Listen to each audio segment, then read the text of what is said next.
I remember the very day I realized that my grading system needed a change. I was giving a test back and I saw a student flip through the test, look at the grade, and toss it in the recycling bin. I had spent hours grading that test, writing comments in the margins, and all he cared about was the grade. Students have a relationship with grades that I find is not altogether healthy. That led me to the idea of something visual, a picture, something that could show the extent of their mastery on all parts of the test, not be coalesced into one percentage or one letter.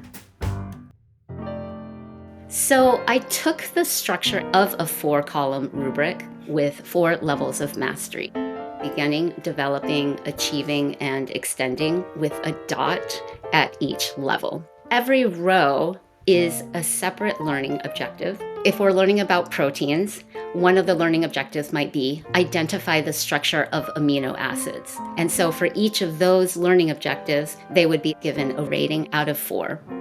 The next column is really more for me than the students. Each of those numbers represents the test questions that align to the learning objective. After I started using visual rubrics, I noticed a shift in the atmosphere immediately.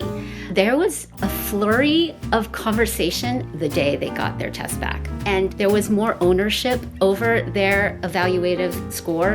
Instead of saying, "Miss Ng gave me a B," they would say things like, "Yeah, I really didn't understand that, and this shows." This led me to think about how I might convert my lab report rubrics as well. I happened to come across John Meehan's spiderweb rubric that had a little icon at the end of each spoke, and he used it to keep track of writing skills for his students. And so I took that and I put specific scientific inquiry skills with 4 dots. I fill out the rating and ask the students to plot the points and connect the dots, and it forms a shape. Connecting the dots brings students face to face with the level of mastery achieved on each skill and encourages more self-reflection and metacognition.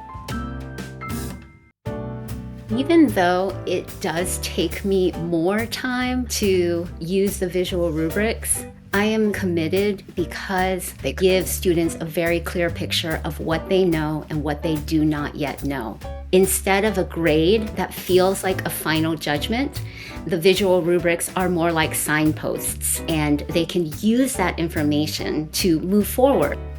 The fact that it lowers their stress and anxiety, helps them focus on the learning and care less about grades, showed to me that it was doing what I wanted it to do. I don't think I will ever go back to the original method.